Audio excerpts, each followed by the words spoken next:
பாதுகாப்புங்கிறது அப்படி இல்லை. பெண்களுக்கு தனி பாதுகாப்பு, இஸ்லாமிய கிறிஸ்தவர்களுக்கு தனி பாதுகாப்பு இல்லை. ஒட்டுமொத்த நாட்டுக்குமான பாதுகாப்பில் தான் எல்லார் பாதுகாப்பு இருக்குது.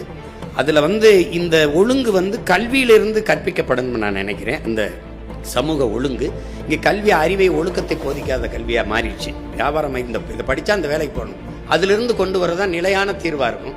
நம்ம வரும்போது அதை கடுமையாக அது கண்காணித்து ஒழிப்பேன். அது சீருடை அணியாத காவலர்களை நான் உள்ளே விடுவேன். அதுக்கு உடல் தகுதியோ இதெல்லாம் பார்க்க மாட்டேன்.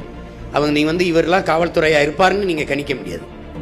உங்கள் பக்கத்தில் உட்காந்துருப்பாரு, நீங்கள் எதாவதுன்னா டக்குன்னு வாங்க அப்படின்னு கூப்பிடுவாங்கள, நீங்கள் வாங்கங்க அப்படின்னு அங்கே சுற்றி 50 பேர் வந்துடுவாங்க, உட்காருங்க வண்டியில் நின்றுவான்.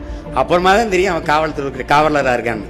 இந்த மாதிரி இந்த காவலருக்கான எந்த அடையாளம் இல்லாமல் மக்களுக்குள்ள பொது தளங்களில் வணிக நிறுவனங்கள், திரையரங்குகள், அந்த மாதிரி எல்லா இடங்களையும் உழவு விட்டுருப்பேன். அவன் யாருன்னே உங்களுக்கு தெரியாது. அப்போ நீங்கள் எனக்கிட்ட இருந்து தப்பிக்க முடியாது. நான் தான் உண்மையிலே பிக் பாஸ். நான் தான் உங்களை எந்த வழியிலையும் கவனிச்சுக்கிட்டே இருப்பேன். ஓட முடியாது, ஒழிய முடியாது. நீங்கள் இந்த மாதிரி 10 நாளாக கற்பழித்து கொண்டுட்டு போயிட்டான், 10 நாளாக தேடிக்கிட்டு இருக்கேங்கிறாங்க பாருங்க. இது மாதிரி ஒரு கொடுமை.